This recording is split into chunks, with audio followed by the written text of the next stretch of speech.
Hello, testing audio, testing audio.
Testing, I'm clicking account information. Now I'm clicking home. Now I'm clicking account information again. Now I'm clicking home.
Hello, everyone.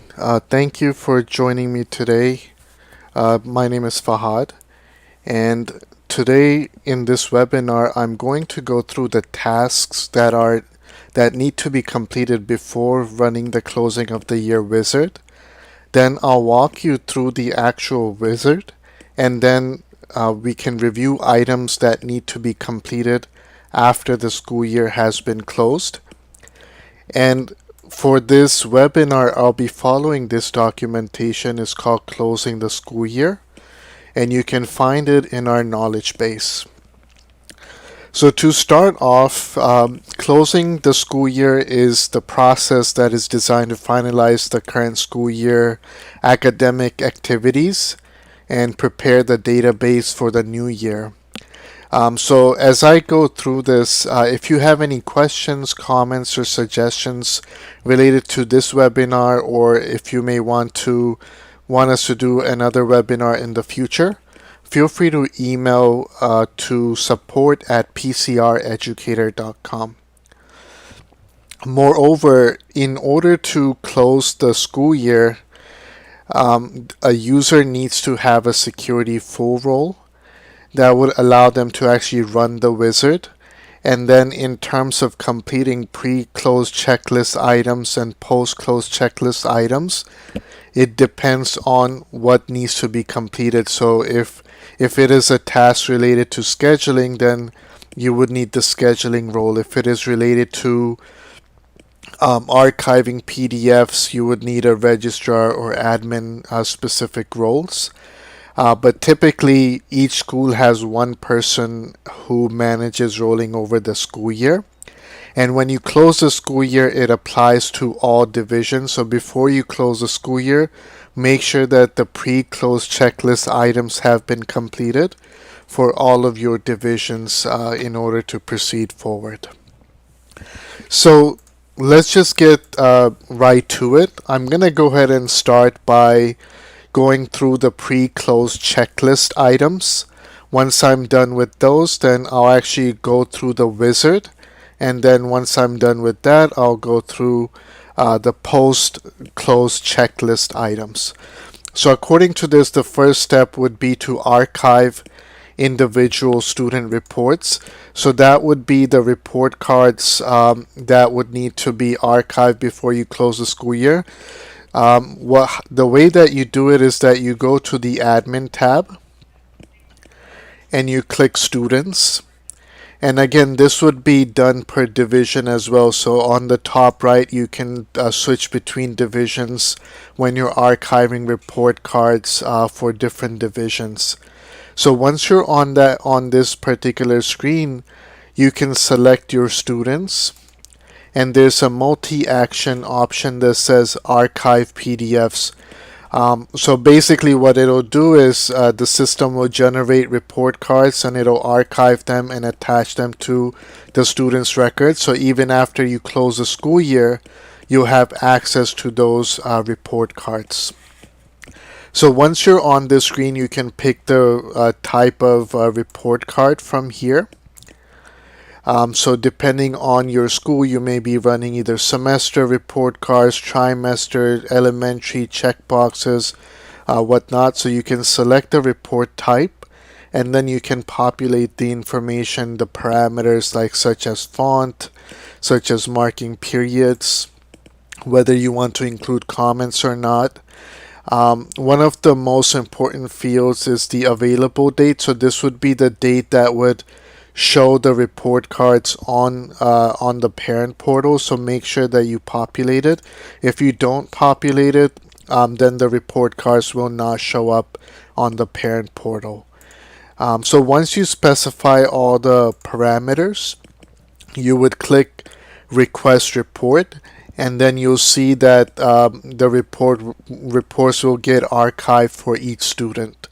So once they're actually archived, and if you want to confirm that they've been properly archived and if you want to review them, you can simply go to maintenance, official reports, and this is where you'll see a list of all the current archived reports. And if you want to see the past ones, you can check include all in all divisions, and you'll be able to see all the previous reports that you may have archived. So that's the first step, and it must be done in each division.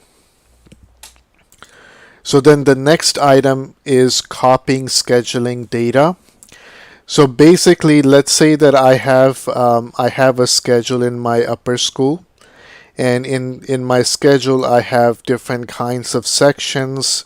I have students enrolled in those sections. I have rooms and periods and teachers assigned to those classes. If I don't copy my schedule over to next year, then I'll have to build it from scratch, because whatever schedule you have in the next year, it'll become your current year schedule after you close over the school year. So you probably don't want to create your schedule from scratch each year. So in order to copy the current schedule, you go to the scheduling tab, and then you switch over to, from this drop down, switch over to next year's schedule. So when I click next year's schedule, you'll see that I don't have any data here because I haven't yet copied information. So if I hover over summary and click copy move schedules, there are different options here, but I'll go through the ones that 99% of the schools will most likely use. So you would start off by copying blocks. So blocks would be your time blocks for each day. So you can start by copying the blocks and click copy, and it'll show you that they have been copied. Once you copied the blocks, you would go ahead and copy the period codes and hit the copy button, and it'll show that they have been copied. Now the third part, you have to be a little bit careful. If you want to copy your course sections with the periods and rooms assigned to them as you have in the current year, then you would come to copy to next year's schedule, special, and select course sections from here, and it'll assign the same periods and rooms that you have in the current year. However, if you don't want to copy that information, you can select course sections from this drop down, from the first drop down, and it won't bring in the period code and the room connections to course sections. So for my purpose, I do want that connection to be brought in. So I'll select course sections from here and click copy special. So now my course sections have been copied. If there is other information that you may want to copy, such as if you want to copy over room inclusions or period code inclusions, especially if you're going to be using the master schedule, you can copy those as well. But typically schools assign period code inclusions and teacher inclusions separately instead of copying them, but it's completely up to you. You can copy those as well. So now when I go to courses sections, I can see that my sections have been copied over to the next year, and I can also see that rooms and period codes have been assigned, but there are no students yet because I did not want to copy over the students to these classes because it'll be different students enrolling. So this process again would be done for each division. The other thing to note is that you can still schedule students into next year's schedules, and you can work on the next year's schedule before closing the school year. So you don't have to wait to close the school year to assign students to schedules. Moreover, when you go to scheduling students in the next year, you'll only see students that are enrolled in the next year. So by default, you won't see any student that you may have graduated next year or any students that are withdrawing next year. You only see students that are enrolled in next year. So it'll make your scheduling process easier because you won't have to worry about seeing current students or students who will be graduating soon. Another thing to note about scheduling is that you can, even before closing the school year, you can make scheduling information available to parents for next year. So you don't necessarily have to close the school year to share this information with parents. So let's move to the next step, which is setting next year's student fields. So what that means is that when I go to the student body under admin students, there's certain things that I would need to do prior to closing the school year. So one of the items would be to advance the grade levels. So I would want to make sure that the next grade level for each student is correct. So if someone is in 9th grade and they're supposed to go to 10th grade, I need to make sure that that's correctly set. And this process is usually done much earlier than closing the school year. So this process is typically done before you go live with your contracts in like February or something. So by the time you're working on closing the school year, this will most likely be done. But if it's not, you can select these students all together and then go to multi-action, and then there's an option that says next year. So there are different fields here. So grade next year would be equal to grade +1. So meaning that grade next year would be advanced. And then students who are in day or boarding next year field will be populated with the same field that they have populated this year. So if someone is day or boarding this year and you check this field, then they'll be marked as day or boarding for next year. Same with international. And same with school fund code, which applies to Canadian BC schools. So when you click performed selected actions, these fields will be updated in the database. So once you update them, you'll be able to see that the grade levels have been advanced, and the students who are in day or boarding or international, they'll be marked as such for next year as well. So whenever the school year rolls over, the next year fields will become the current year fields. All right, so then let's move to the next item.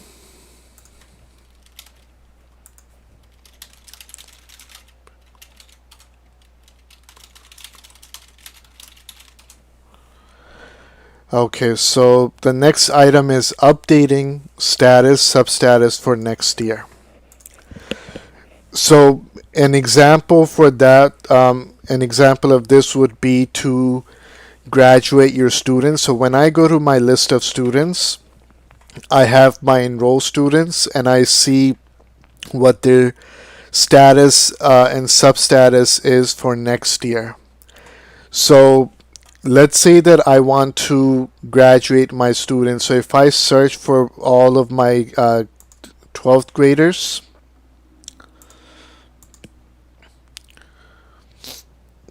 so let me go ahead and click all divisions. So if I have any more. So if I were to look at all of my 12th graders who are graduating next year, I can select them and I can go to the multi-action menu and click actions add. So right now I don't have that many. So I'm just going to go ahead and select a couple of them. And then I'll go to multi-action menu and click actions add. And actually before I even do that, I want to show you. So in the current year, the status is set to enrolled active, and in the next year, the status is also set to enrolled active. But I want to make sure that this status is correct for next year. So these students should be graduated. So I can go to multi-action, click actions add, and then I can pick the graduated action. So from this category called student actions, I have an action called graduated. So when it comes to the year, because I'm I want to change the status for next year. I'm going to pick the next year from here. I'll specify the next grade, and then here I'll put in the date for their graduation. So it might be maybe like end of May or beginning of June. So I'll put in the graduated information, the date, the year, and then click add new. So once I go back to my list of students, I can see that although these students are enrolled in the current year, they're marked as graduated, not returning in the next year. So when I roll over the school year, these students won't show up anymore by default because they'll be graduated. So the same thing would apply to anybody else who might be withdrawing or not returning. So if you have any students that are not coming back, you can do the same thing but give them an action of withdrew instead of graduated. And then when you roll over the school year, they won't show up on the list of your students. And the functionality to automatically withdraw someone could also be done through the contract. So if a parent goes in and they decide that they don't want to enroll for next year, the system could automatically mark the student as withdrew for next year. The other thing to note regarding statuses for next year is that whenever, as I mentioned, when you roll over the school year, the status will become current status. But when it comes to the portal access, whether it's the parent portal or the student portal, only those families that have students who are marked as enrolled in the current year with the status of enrolled, or those students who have a status of enrolled, can access the portals. So in some cases, even if a student may be graduated, schools want to give limited or temporary access to the parents so that parents can still download the report cards or view grades and so forth. In such a case, you can possibly create an action called something like portal access and have that action change the status to enrolled. And you can tag those graduated or withdrawn students with the portal access action so that they'll still be marked as enrolled until you want to take away their access from the portals. And when you do want to take away their access, you can simply find those students, and there's also an option to delete actions. So you could delete the portal access action, and as soon as you do that, they won't have access to the portals anymore because they won't be their status will change from enrolled to graduated or withdrawn. So let's go back to this list here. So the next item is enrolling incoming students. So this can actually be done before or after closing the school year. It doesn't necessarily have to be done beforehand. And if you're using enrollment contracts, this process will automatically be done for you. So whenever a parent completes the enrollment contract, their student would automatically be marked as enrolled in the system. But let's say if you're not using enrollment contracts, your admissions team can still enroll students on their own. So the way that they can do that is they can go to admissions, select, go to increase applicants. They can select all the applicants that they may want to enroll, and they can come here and click the enroll button here. Then they can specify one of the enrollment profiles. So it may be a profile called enroll new student. Then they can specify the year. If they want to create logins, they can check these and hit enroll.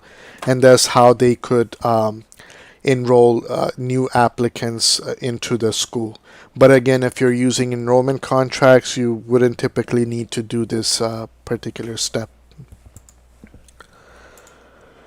Then the next item is adjusting the parent portal and the student portal. So let's say that you close the school year and you had already worked on this, you had already worked on scheduling, or maybe you were midway done through scheduling. As soon as you close the school year, as I mentioned, the next year's schedules will become current year schedules.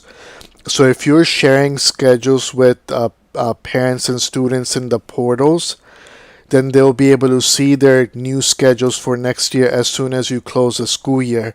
But if you don't want to share those with them, then you would want to limit them through the portals. So for example, if I log into my sample parent portal and go to student here,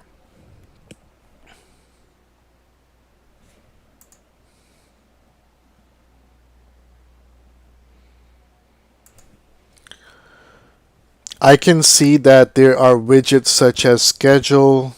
I can also see widgets such as courses. There are also there's also a widget called teachers. So if I were to close the school year, Greg's next year's schedule would then show up within these widgets. So if I don't want to share this information with parents, I have a couple of different ways to hide it. One way that I can hide it is I can click on the content tab or content link on the top left, and then I can go to properties of the widget, and I can give it some sort of a name such as a schedule widget and make it a reusable widget. So when I make it a reusable widget, then I can actually delete it from this page by clicking on the X button, and it'll delete it from the portal. And then whenever I'm ready to add it back, I can click on add widget. I can pick the profile container, and then I can use the reusable controls and select the widget that I had saved as a reusable widget. The reason that it is recommended to make it reusable is because all of the settings that you had before would be saved in that particular widget. If you don't make it a reusable widget, you can still add it as a brand new widget, but you have to update the settings to match what you had before. So that's one way to hide a widget. Another way to hide a widget is that if you go to properties of the widget, you can use the filter field and add a filter so that it's only visible to certain people. So for example, I have an administrator's filter. If I were to select that, this widget would only be visible to my administrators who access the parent portal. So you can also assign a filter to a widget, and it'll only show it to those people who fit the filter. Now let's say that you want to instead of hiding a specific widget, you wanted to hide a full page from the parent's perspective or from the parent's view. If you wanted to hide the entire page, you can go to that particular page. So let's say if I wanted to hide schedule, I could click on the schedule widget or schedule page. I can click roles on the right hand side. And I can remove the parent role, and I can add some other roles such as security full or website full and save it. Then only those users with the selected roles would be able to view this page in the parent portal. And then once you're ready to add the page back, you can go back and select the parent role. And if you want to share it with parents that are going to be parents next year, you can also select the parent next year role. So that covers the part called adjusting the parent and student portal. The next part is confirming teacher categories. So let me go to the staff portal.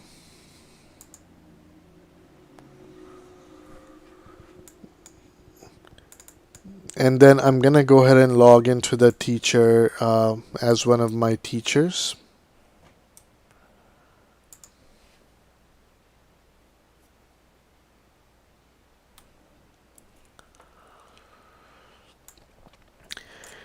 So when I go to class and click gradebook configuration, Now, in your school, the page may be named differently, but there should be a widget somewhere that will look similar to this here. But basically, the idea behind it is that if a teacher is teaching a different section of a class than what the teacher is teaching this year, the teacher can map out the current year section to the next year section, so that when the school year is rolled over, the same settings that were for the current year section, such as gradebook, categories, weighting, assignments, those would be moved over to the new section that they're teaching. And by default, the system will automatically map out the sections. If a teacher is teaching the same section next year, the system will automatically map it out. But if the teacher is teaching a different section, like for example in this scenario, this teacher is teaching geometry section 4, which they're not teaching in the current year, then I can pick one of these sections and map it out to my new section, so that I don't have to manually create categories and assign weightings and create assignments and so forth. My current year section would be able to map out to my next year section. So this is something that teachers can do, and as I mentioned, it'll automatically be mapped out if they're teaching the same section, but if they're not, then they should go in and map out their current course sections to their next year's course sections. And then finally, if I come to my pre-close checklist items, it says setting BC tracks month field. This only applies to Canadian schools in British Columbia. So basically, the point is that you want to make sure that you'd want to make sure that your mark types are configured to be pointing to the right tracks months, because once you close the school year, the month will also move to historical marks. So you want to make sure that these fields are properly populated. So there's a BC tracks month field here. Then there's one on the student's record in overrides. And then the third place that you can also find the month is under course details. You can find that here as well. And in the documentation, you'll see the hierarchy, which place overrides the other one. So just make sure that this information is properly populated, because once you roll over the school year, when the data moves over to historical marks, the month will also carry over. So now that we're done with the pre-close checklist items, then the next step that I wanted to go over is to actually run through the wizard itself. So the wizard can be found under Security, Maintenance, Close School Year. And it'll simply walk you through all of the steps. So once you're here, you can also access instructions by clicking here, and then just go ahead and hit next once you're here.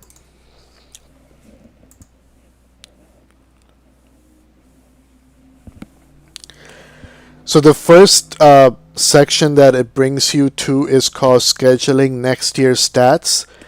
The purpose of this page is for you to see all the divisions and whether or not the schedule has been copied over. So earlier I copied the schedule for my upper school DC division, but if I notice that other divisions don't have their schedule copied over, I might want to check with those other divisions and make sure that they have, if they want to copy their schedule for next year, they do that before I close the school year. Otherwise, they would lose that schedule. So once you confirm that, you can go to next, click next. Different courses with same name. So this would be if a student is taking more than one course and those two courses have the same name. on historical marks they'll go in as two separate records, and on the transcript they'll show up as two different records. So there are ways to resolve that, which is covered in this later in this documentation. So you can either update the course name to, if there's a mistake in the course names, you can update them to be the correct names, or you can, after closing the school year, you can go to historical marks and fix the course names through there. Let me go ahead and hit next. So this item is called include on transcript. What that means is that you have courses that if you want to show them on the transcript in the future, or you want the grades for those courses to carry over to, or be archived to be carried over to historical grades, you would want to make sure that the course is marked as include on transcript. So like if I go to my list of courses, I'm just going to go to admin courses.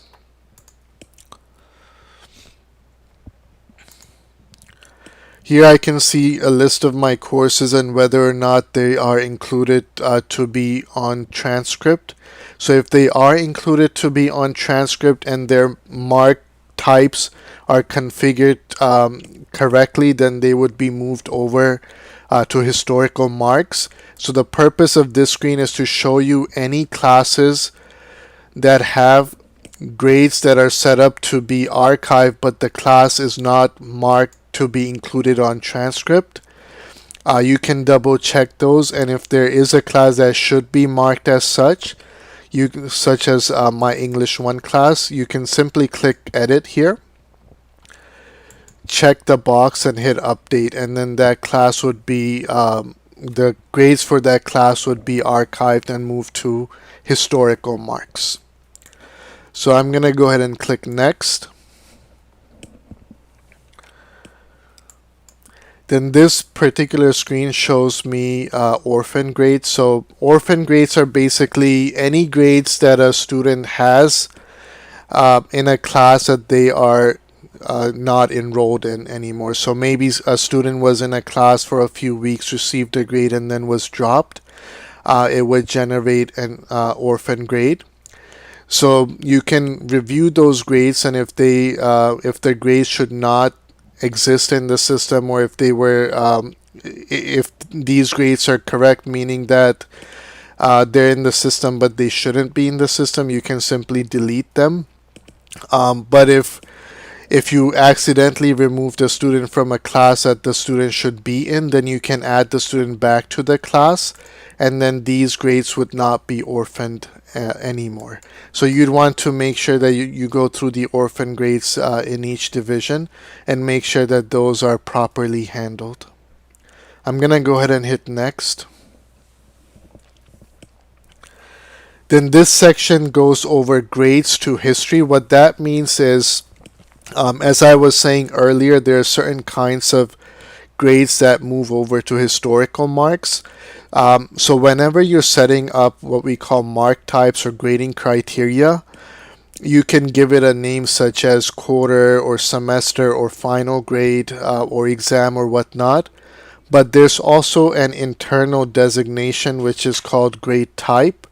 So as long as the course is checked on transcript and the grade type is either coursework, exam, term, final, or effort, then these grades would be moved to historical marks. But if the grade is marked, if the grade type is set to other, then those grades would not be moved to historical marks. So the purpose of this screen is to show you all the grades for each marking periods and how many grades would be moved to historical marks. So if you notice that some of these mark types have low amounts of grades, you may want to double check. Maybe the teacher did not enter grades for those classes, or maybe the mark types are not configured properly. So if you notice anything odd about the grade count, you may want to double check this information. I'm going to go ahead and click next. So then I am in this section called attendance to history. So the purpose of attendance to history is that whenever the school year is rolled over, the system summarizes attendance and it archives it in the system. So let's say that someone has 20 absences in the year. The system would total up those 20 absences and then put that in the system so that whenever you're looking up a student record, you would be able to see how many absences they had in the past. For example, if I pull up one of these students and if I go to details and click historical attendance, I can see how many days the student was absent or late in the previous years. So the point of this particular screen is to let you know which records will actually be archived, and only those records that are marked as absent excused, absent unexcused, late excused, or late unexcused, they would be counted in or moved to historical, would be archived. So for example, if I have a different type of attendance record such as dean office conversation or left early, and if this attendance type is not assigned to an internal meaning in the system, then it won't be archived, it won't be counted.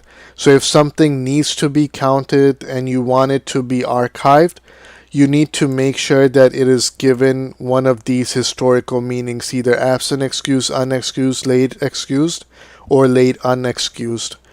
As long as one of these meanings is given, it'll be archived and it'll be grouped by that particular meaning in the system. Now this only applies to daily attendance. Period attendance does not get archived, but there is a way to convert period attendance to daily attendance. The way that you can do that is you can go to attendance, period attendance. You can select any sort of period attendance that you may have in the system. And then you can use the option, this is generate daily. It'll take period attendance and it'll generate a daily attendance record based on those period attendance. One other thing to keep in mind is that attendance will, as I mentioned, it'll be summarized. So if you want to keep detailed records such as like individual days someone had missed or particular time someone was late, you would want to export that data before you close the school year, because that data won't be copied over to the next year. And there are different ways that you can export data from the system. You can export the data by going to the attendance screen and clicking the export button. You can also use the DAT. We actually have some standard DATs. So you can search for attendance and you'll see some standard DAT reports that you can open and export. So if you do want to keep detailed records of each student's attendance records, make sure that you export this information before you close the school year. Alright, so let me go ahead and click next. Overlapping marking periods just means that if you have, if I go to admin maintenance marking period info,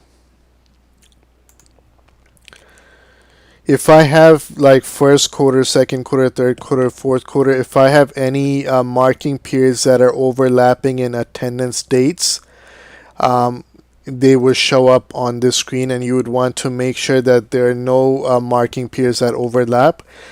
So we already have mechanisms in the system to prevent you from entering overlapping dates for your marking period. So most likely you won't see any issues on this particular screen. So you would just go ahead and click next. And then we get to a screen called users needing correction, and it'll tell you what the correction is or what needs to be fixed. So in this example, it says parent users with no indicator. So if I click the record, the link here, it'll take me to that record, and then I can go ahead and fix fix it by clicking on profile. And because it says that no indicator is specified, I can specify an indicator here. So this person's name is Lillian, so I can specify that she's parent 1 and hit save. Once I fix it, I can hit refresh, and then that error should be removed. Then I'll go ahead and hit next. So right here it says archived completed successfully, but typically it will show, so let me go back one here. And let me update it to show you what it would typically say. So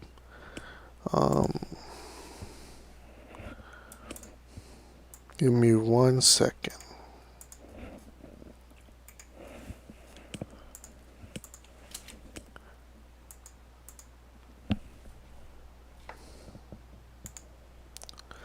So this is a page you would be brought over to. So it'll say request closing. You can enter the number of days school was in session. One of the reasons that it may be used is in some transcripts we show number of days. The other case is that when we calculate number of days that someone was present for the purpose of attendance summary, we use this number to subtract like absences and so forth to determine how many days someone was present. So you can specify this number, and you can specify the year of your admissions year. This would be your current admissions year. And then once you're ready for us to archive your database, you can click on the submit request button. When you hit submit request, our team would get an email, and we would actually archive your database. Once your database is archived, then you would come back to the close of the school year wizard, and you'll see a message that says that our archive has been completed, and then you can move to the next step. So what I was showing earlier, it'll say archive completed successfully. It could take us up to 2 business days to do this. Once it has been done, you can go ahead and click next, and then there would be a button, the finish button, that you can click to close the school year. I'm not going to click the finish button for the sake of time, but when you click finish, you'll see a timer, and it'll tell you that closing of the school year is in process, and it'll show you like what parts are being completed. So once those parts are completed, it'll say that the close of the school year has been completed, and then it'll give you a link that you can click on to see the items that need to be completed after closing the school year. So like the post-close checklist items. So I'm not going to click finish, but I have another database where I already did finish the closing the school year, so I'm going to switch over to that, and we can go through the post close checklist items now.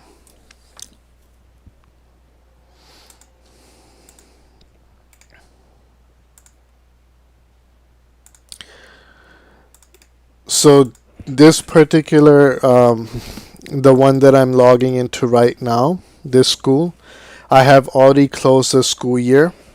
So let's go ahead and review the post-close checklist items. So if I scroll down,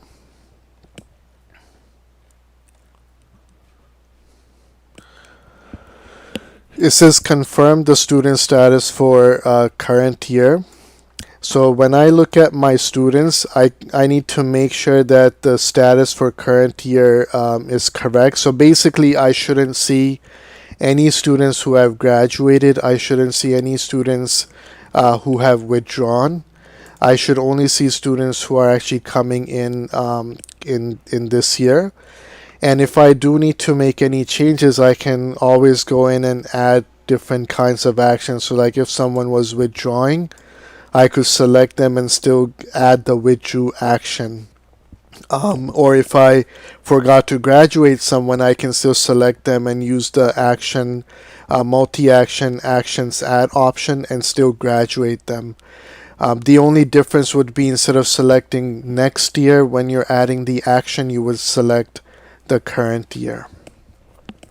So once you review the status, substatus, the next item on this list is to confirm homerooms and advisors for students are correct. So basically you can, if students have advisors or homerooms, they would be populated either under the advisors column, or there's a way to also enable the homeroom column. So your upper school may have advisors, but your lower school may have homerooms.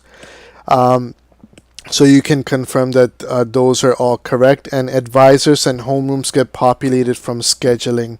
So when you're setting up a schedule and you enroll someone in an advisory or homeroom class, the teachers for those classes are considered to be like advisors, or in the case of homeroom, it would be the section name. Alright, so the next item is update year-specific attributes if applicable. So if you have attributes such as student groups and you want to assign them, this would be the time that you can assign them. And so you can do that by selecting different groups of students and using the multi-action attributes add option to add any sort of attributes to the student's record. So if there are different kinds of fields that you may want to populate, you can select it, such as here I have Grove. So I can select the type of Grove and then add them, or if I have student council or some other groups, I can select those and assign my students to those groups or attributes. So the next item on this list is update marking period info for next year. This would be done for each division. You would go to marking period info and make sure that the dates are all updated for the new year. So whether they're attendance dates or report card entry dates or whatnot, these need to be populated in order for attendance to work and report card to allow teachers to enter report card or progress report grades. Update daily rotation. This part could actually be done before or after closing the school year. So when you go to blocks daily rotation, you can specify the day school would be in session. So that could be done under scheduling blocks, and then you would go to daily rotation, and then you could select on any particular day of the week, you could select your rotation date, and you can specify when school is in session. So you would do this for the entire year, but there is a way to import this data. Then if you're using development, you can confirm that your campaigns are up to date for the next year. But this is really independent of the school closing of the school year process. You would typically update your development campaigns when your development fiscal year begins, but this is kind of just a reminder to make sure that you've done that, and that would be done through the development tab. You would go to campaigns, and you would just want to make sure that a new campaign has been created for the new development fiscal year. Then it says update online donations to use New Year campaign products.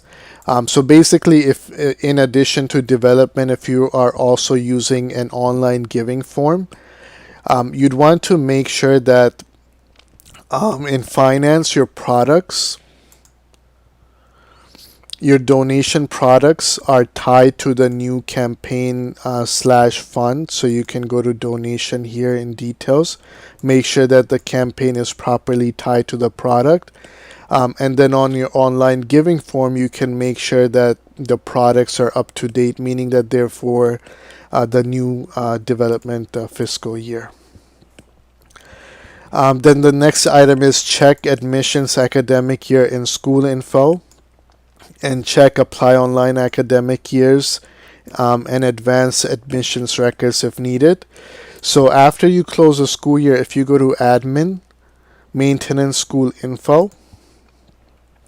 You can see the new school year, and admissions year is typically 1 year ahead, but you can change it back if you're still accepting applicants for the current or for like 21-22 year. You can still change it back to this particular year, but it'll move up by 1 year once you close the school year. And when it comes to checking apply online academic years and advancing admissions records, what that means is that on your inquiry form or on your online application, this is just a reminder to make sure that you allow people to apply for next year or inquire for next year. This is really independent of closing the school year. You could really do that at any time, but it's just a reminder. And advancing admissions records means that people who had applied last year but did not finish their application for some reason, you can advance them to the following year, and the instructions are provided through this link here. So the next item is deleting, deactivating old users. You can do that through security users.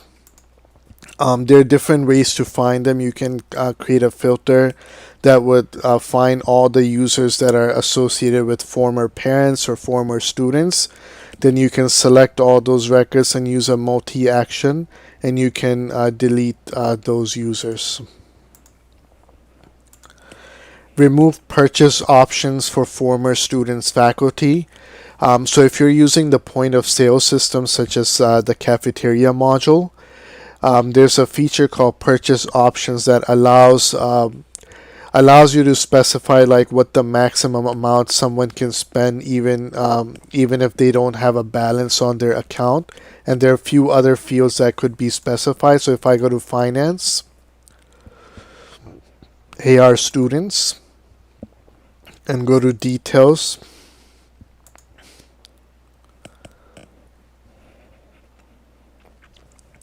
purchase options.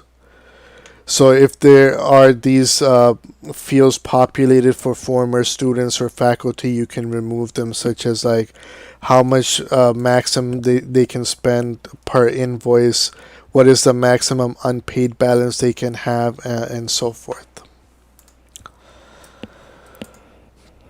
And then the last item that you should do is if you're using the enrollment forms in PCR, you can go to, so I'm going to go to the parent portal.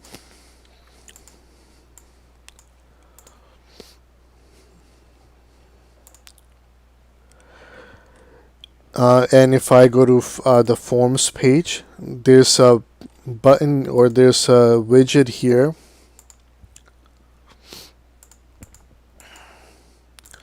There's a widget here called Student Inquiry Selection. And what this does is that when families go in, they can select students and they can complete enrollment forms for their students. And when those forms are submitted, certain actions are added to the record. And those actions, they could be assigned for the current year or for the next year. So before you close the school year, this setting may be set to use next academic year, because they may be completing forms for the next academic year. But after you close the school year, you could change this to no, because now the current year would be your new year. So you can come here and set this use next academic year setting to no and hit save.